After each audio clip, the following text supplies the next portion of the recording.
حدیث پاک میں نبی کریم صلی اللہ علیہ وسلم نے فرمایا کہ کوئی گھونٹ جو انسان پیتا ہے اللہ تبارک و تعالیٰ کو اتنا پسند نہیں جتنا کہ غصے کا گھونٹ پینا، یعنی جب غصہ آ رہا ہو اور غصے میں آدمی آپے سے باہر رہا ہو اور اس میں اندیشہ ہو کہ وہ کسی کو نقصان پہنچا دے گا، اس وقت غصے کی گھونٹ کو صرف اللہ کی رضا کے لیے پی جانا اور اس کے تقاضے پر عمل کرنا، یہ اللہ کو بہت ہی پسند ہے۔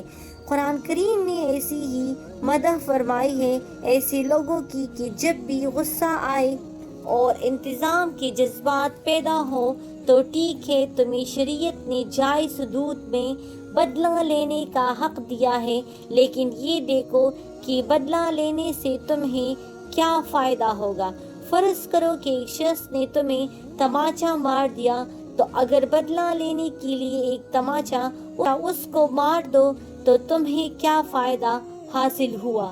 اگر تم نے اس کو معاف کر دیا اور یہ کہا کہ میں اللہ کے لیے اس کو معاف کرتا ہوں تو اس کا نتیجہ کیا ہوگا؟ اللہ تبارک و تعالیٰ کے ہاں صابرین کا اجر بہت زیادہ ہے۔ اس لیے قرآن شریف میں بھی ایک جگہ پہ اس طرح آیا ہے جس کا ترجمہ کچھ یوں ہے، بے شک صبر کرنے والوں کو اللہ تعالیٰ بے حساب اجر عطا فرمائیں گے۔ اور حدیث پاک میں آتا ہے کہ جو شخص اللہ کے بندوں کو معاف کرنے کا عادی ہو، اللہ تبارک و تعالیٰ فرماتے ہیں کہ جب اس نے میرے بندوں کو معاف کیا تھا تو میں اس کو معاف کرنے کا زیادہ حقدار ہوں، اور اس کی خطائیں بھی اللہ معاف فرما دیتے ہیں۔ حضرت معاویہ رضی اللہ عنہ کے زمانے میں دو آدمی آپس میں لڑے، لڑائی میں ایک کا دانت ٹوٹ گیا۔ جس کا دانت ٹوٹا وہ شخص اس کو پکڑ کر حضرت معاویہ رضی اللہ عنہ کے پاس لے گیا اور کہا کہ دانت کا بدلہ دانت ہوتا ہے، لہٰذا قصاص دلوائے۔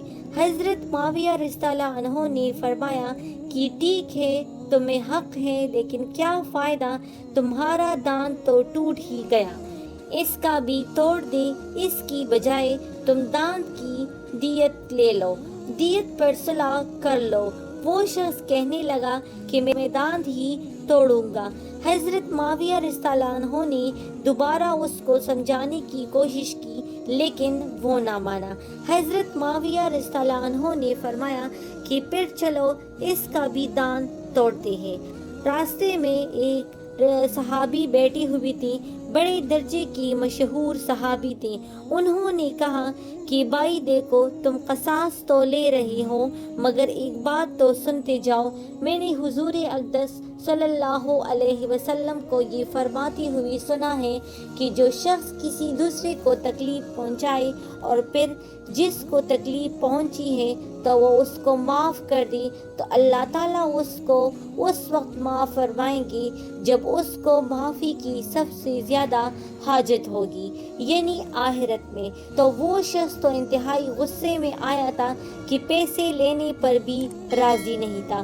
جب یہ بات سنی تو کہا، جس کا ترجمہ کچھ یوں ہے، کیا آپ نے یہ بات رسول اللہ صلی اللہ علیہ وسلم سے سنی ہے؟ اس صحابی نے فرمایا کہ ہاں، میں نے سنی ہے اور میرے ان کانوں نے سنی ہے۔ وہ شخص کہنے لگا کہ اگر حضور اقدس صلی اللہ علیہ وسلم نے یہ بات فرمائی ہے تو جاؤ، اس کو بغیر کسی پیسے کے معاف کرتا ہوں، اور اس کو معاف کر دیا۔ احادیث ہم بھی سنتے ہیں اور وہ حضرات بھی سنتے تھے، لیکن ان کا حال یہ تھا کہ نبی کریم صلی اللہ علیہ وسلم کا ایک ارشاد کان میں پڑا تو بڑے سے بڑا منصوبہ اس ارشاد کے آگے ایک پل میں ڈیر کر دیتے تھے۔ ہم صبح سے شام تک حضور اکرم صلی اللہ علیہ وسلم کے ارشادات پڑھتے اور سنتے رہتے ہیں، لیکن ان پر عمل کا داعیہ پیدا نہیں ہوتا۔